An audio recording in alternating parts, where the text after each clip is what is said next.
बिस्मिल्लाहिर्रहमानिर्रहीम। Dear students, अस्सलाम वालेकुम वरहमतुल्लाहि वबरकातुहू।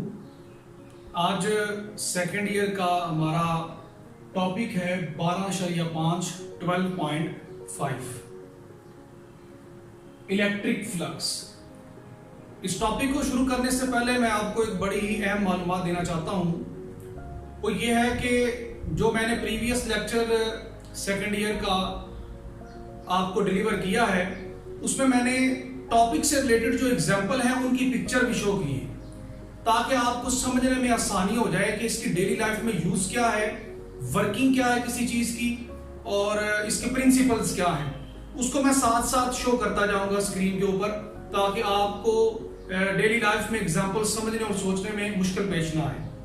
इसके अलावा जो टॉपिक भी मैं डिलीवर किया करूंगा वो, चूंकि आपको पता है कि मैं टॉपिक वाइज लेक्चर देता हूं, उसके टॉपिक के एमसीक्यूज लेक्चर के एंड पे आपको मैं शो करवाऊंगा। वो टॉपिक के एमसीक्यूज आपने सॉल्व करने हैं, सॉल्व करके मुझे कमेंट करना है कि क्या आपको टॉपिक की समझ आ गई है। वो बड़े इंपॉर्टेंट एमसीक्यूज होंगे, बोर्ड से रिलेटेड होंगे। उस एमसीक्यूज की जो आंसर की है वो मैं आपको इंशाल्लाह इंस्टाग्राम के पेज के ऊपर शो करूंगा। तो पहले आप खुद सॉल्व करें, अगर कर लें तो आपको बड़ी बड़ी मुबारक, क्योंकि आपको टॉपिक समझ आ चुका है। अगर नहीं तो आप वहां पर जाकर आंसर की देखें और हेल्प लें। टॉपिक शुरू करते हैं। Electric flux. इलेक्ट्रिक का मतलब तो आप सबको पता है, हर बात को तवज्जो से सुननी है आपने। इलेक्ट्रिक का मतलब है इलेक्ट्रिसिटी, बिजली उर्दू में जिसको हम कहते हैं। और फ्लक्स का क्या मतलब है? फ्लक्स का मतलब है बहाव, कसरत से किसी चीज का एक जगह से निकलना। यहां हम किस चीज को पढ़ेंगे? इलेक्ट्रिक फ्लक्स, यानी कि इलेक्ट्रिक फील्ड ऑफ लाइंस की सूरत में। आइए इसकी डेफिनेशन पढ़ते हैं। कहता है total number of electric field of lines passing normally through a unit area is called electric flux. Total number of electric field of lines passing through a certain area. ये आपके पास एक एरिया बना हुआ है, सरफेस एरिया। ये कौन सा है? Surface area. इसमें से नीचे से फ्लक्स आ रहा है। कौन सा फ्लक्स? Electric flux. आप देखें कि जो पॉजिटिव चार्ज है, मैं आपको बताऊं कि इलेक्ट्रिक फील्ड ऑफ लाइंस कहां से आ रही है और ये फ्लक्स कैसे आ रहा है। ये अपने अंदर से फील्ड को बाहर निकालता है, ऐसे हर तरफ अपने अंदर से फील्ड को बाहर की तरफ निकाले। अब मैं अगर इसके सामने एक एरिया रख देता हूं, ऐसे स्मॉल से एरिया, तो इसके अंदर से जितनी फील्ड ऑफ लाइंस पास होंगी नॉर्मली, जो कि 90 डिग्री का एंगल ये क्रिएट कर रही है, इसके अंदर से जितनी पास हो जाएंगी वो हमारा क्या कहलाएगा? Electric flux. एक दरवाजा है, उसके अंदर से जितने बंदे एट अ टाइम गुजर जा सकते हैं वो उस दरवाजे का, उस एरिया का इलेक्ट्रिक फ्लक्स होगा, जो कि बाहर से हमें मिल जाएगा। सही है। अब इसके आगे एक और डेफिनेशन है जो कि मुझ जैसे गरीब बंदे को, जिसको फिजिक्स की समझ नहीं आती, उसके लिए है। बड़ी आसान डेफिनेशन है ये भी। द स्केलर और dot product of electric intensity E, electric intensity E और वेक्टर एरिया A के दरमियान जो डॉट प्रोडक्ट है, ये आपको नजर आ रहा है, डॉट प्रोडक्ट जो है E और A के दरमियान, उसको हम क्या कहते हैं? Electric flux. क्लियर है? इलेक्ट्रिक फ्लक्स को एक ग्रीक वर्ड से जाहिर किया जाता है, एक ग्रीक वर्ड से जाहिर किया जाता है जिसको फाई कहते हैं, और वो ये है फाई। इसके साथ ई लगाने का मकसद है कि ये इलेक्ट्रिक फ्लक्स है। नेक्स्ट हम मैग्नेटिक फ्लक्स पढ़ेंगे तो यहां हम बी लगाएंगे। तो फाई जो है वो ग्रीक लेटर है, उससे हम इसको जाहिर करते हैं। तो डॉट प्रोडक्ट आपके सामने है, इलेक्ट्रिक इंटेंसिटी और वेक्टर एरिया। बात बड़ी काबिल हो रहा है। मैंने यहां क्या कहा था? सरफेस एरिया, और यहां क्या कह रहा हूं? Vector area. इसके ऊपर एरो नहीं है, इसके ऊपर एरो है। What is the difference between vector area and surface area? तो मैं आपको आगे बताता हूं, चल के घबराना नहीं आपने। डॉट प्रोडक्ट खत्म करें तो फर्स्ट ईयर में हमने पढ़ा था cos थीटा साथ ले जाते हैं, और जो यूनिट आएगा वो आएगा newton metre square and per coulomb. Area आपको पता है उसका यूनिट क्या होता है? Metre square. एरिया का यूनिट क्या होता है? Metre square. और जो इलेक्ट्रिक इंटेंसिटी है उसका यूनिट होता है न्यूटन पर कूलम। न्यूटन पर कूलम, क्योंकि इलेक्ट्रिक इंटेंसिटी बराबर होती है F बटा Q के, और F होता है न्यूटन यूनिट और इसका कूलम, तो यूनिट क्या आएगा? न्यूटन पर कूलम। तो ये आप देख सकते हैं इसका यूनिट क्या निकलता है, न्यूटन पर कूलम, तो मैंने आपको यहां पर बता दिया। क्लियर है? ये हमारे पास डेफिनेशन, फार्मूला और इसकी डायग्राम जहां से हमने समझा कि फ्लक्स आता कैसे और हमने इसको ऑब्जर्व कैसे किया। इसके एक्सप्लेनेशन में चलते हैं। The electric flux depend upon intensity E and vector area A. ये इंटेंसिटी ई और वेक्टर एरिया ए पर डिपेंड करता है। मैंने आपको बताया था कि वेक्टर एरिया क्या होता है। चूंकि बात अब आगे पहुंची है कि वेक्टर एरिया, तो वेक्टर एरिया के बारे में हम पहले पढ़ लेते हैं, क्योंकि नेक्स्ट आपको फिर समझ नहीं आएगी। इट इज एन एरिया, ये भी एरिया होता है, whose magnitude is equal to surface area, जिसकी मैग्नीट्यूड तो सरफेस एरिया के बराबर होती है। मैग्नीट्यूड क्या होती है? फॉर एग्जांपल एक एरिया है वो 4 मीटर स्क्वायर है, तो ये अगर सरफेस एरिया है तो यही वेक्टर एरिया की 4 मैग्नीट्यूड होगी। Vector area of the element, but direction is normal to this area. लेकिन डायरेक्शन क्या होती है? सरफेस एरिया के नॉर्मल। ये मैंने एक सरफेस एरिया बनाया है, A equal to surface area, इसके ऊपर एरो नहीं है। जबकि जो वेक्टर एरिया होगा वो इस सरफेस एरिया, ये सरफेस एरिया इस तरह है, वेक्टर एरिया इसके ऊपर इस तरह है, और यहां मैंने एरो डालकर शो किया। हमने नेक्स्ट जो केसेस पढ़ रहे हैं उसमें वेक्टर एरिया को डिस्कस करेंगे।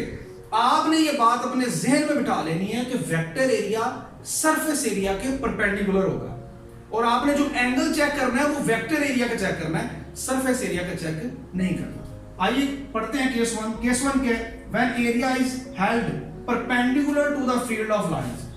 सरफेस एरिया तो परपेंडिकुलर होगा, लेकिन आपने एंगल किसका चेक करना है? ये बात सरफेस एरिया की है, ये बात सरफेस एरिया की है, इसके ऊपर कोई एरो नहीं है। अब फ्लक्स बराबर है ई ए परपेंडिकुलर, जब इलेक्ट्रिक इंटेंसिटी और सरफेस एरिया आपस में परपेंडिकुलर होंगे। ये देखिए, ये इलेक्ट्रिक इंटेंसिटी और ये सरफेस एरिया है। आप देखेंगे इनके दरमियान एंगल कितना बन रहा है? 90 डिग्री। ये 90 डिग्री है, इधर भी क्या है? 90 डिग्री। जबकि ये वाला जो मैंने बोल्ड किया हुआ है वो एरिया आपका वेक्टर है। आप देखें, डॉट प्रोडक्ट जब खत्म करेंगे, इधर भी वेक्टर है, इधर भी वेक्टर है, डॉट खत्म करेंगे, ई की मैग्नीट्यूड, ए की मैग्नीट्यूड cos थीटा। एंगल जो आपने डिस्कस करना है, मैंने आपको बताया था एंगल, वो वेक्टर एरिया के साथ और इलेक्ट्रिक इंटेंसिटी का चेक करना है। अब वेक्टर एरिया और इलेक्ट्रिक इंटेंसिटी के दरमियान एंगल कितना आ रहा है? यहां पर 0। जबकि सरफेस एरिया के साथ क्या है? आपको बताया कि वो परपेंडिकुलर है ना। इंटरेस्टिंग बात यही समझने वाली है। सरफेस एरिया के साथ इलेक्ट्रिक फील्ड इंटेंसिटी का angle 90 degree, but vector area के साथ क्या है? 0 degree.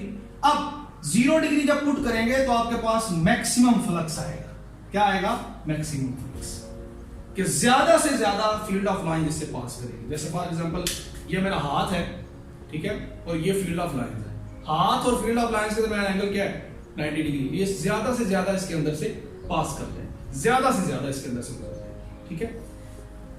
Case 2, when area is placed parallel to the field of lines. अब एरिया ऐसे हो गया, फील्ड ऑफ लाइन जो है वो ऐसे आ रही है, एरिया भी ऐसे हो गया। अब क्या कह रहे हैं? लेकिन वेक्टर एरिया इसके ऊपर इस तरह है। पिछले केस में क्या था? ये आपके पास क्या थी?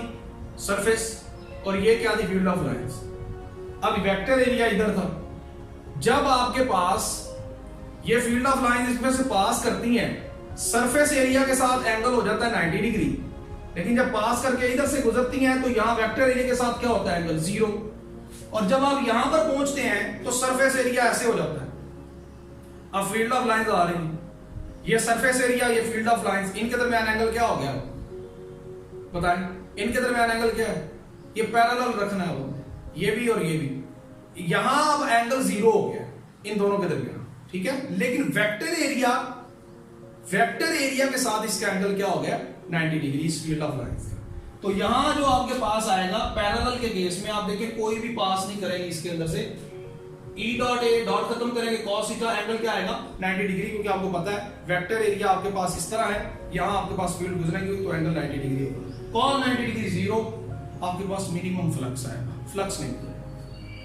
Case 3, important case, interesting case, कि ना ही सरफेस ऐसे हो ना सरफेस ऐसे हो, सरफेस इस तरह टेढ़ी होगी।